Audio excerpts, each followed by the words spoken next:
All right, we are going to practice some of the characterization methods that we learned yesterday. So this is called trolls, throwing shade, and clapbacks. So you guys might be familiar with some of these terms. And really what I want you to do is go through and read and annotate the definition of characterization. So what part's important? And when we're saying annotation, I want you to think of like characterization is the process by which the writer reveals, so this would be a good thing to annotate. Author, writer is in charge of creating characterization. Okay, and then we just add one more. And remember, you can always zoom in so you can see a little bit better. Authors, we learned this yesterday, right? So authors develop characters by describing their looks, their actions, what they think or say. Also like and this, remember, is some of this is indirect characterization, right?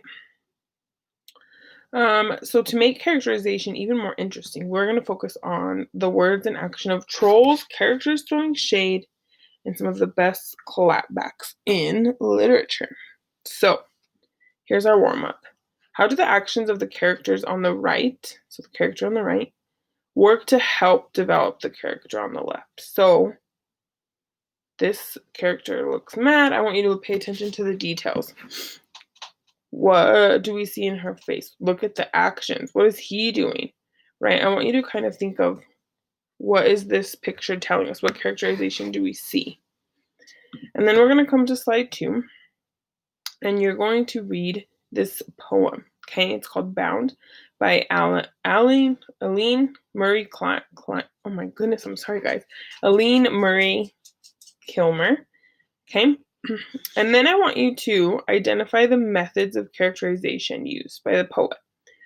So the methods that we were talking about are, think of Steele from our notes yesterday. Speech, thought, effect on others, action, and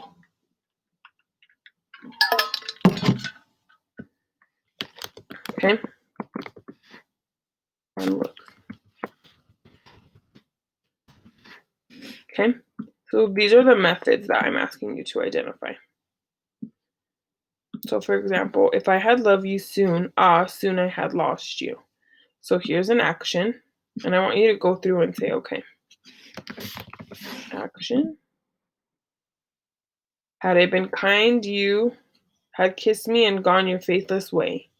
The kiss that I would not give is the kiss that your lips are holding. Now you are mine forever because all I have cost you.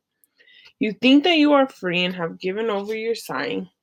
You think that from my coldness your love has flown away. But mine are the hands you shall dream that your own are holding, and mine is the face you shall look for when you are dying. So this lady's heartbroken, okay?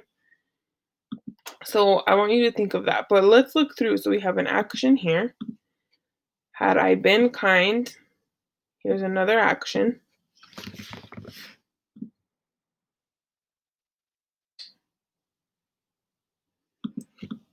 She cost him a lot. So this is effects on others. Right? So I just want you to go through and try and do a couple more yourself. If you're not an expert, that's okay. We are not meant to be. We're going to go over this slide in Zoom. So then, hold on. Let me make this smaller. I want you to write one method, which is what we're doing here, the quote, and what does it tell us? So for example, if I did this first one, if I had loved you, I would say this action. I would put the quote and I would say this shows that she didn't love him maybe the way she needed. All right, and that's all you need to finish today. Oh wait, I'm sorry. And then you're going to go to slide 3, a lesson on characterization, and you're just going to do a quick response. So in the poem Bound, what methods of characterization does the author use to develop the narrator's point of view? And think of point of view. We're gonna go over these notes in Zoom. So we'll complete this assignment in Zoom. And that's it for today. Great job.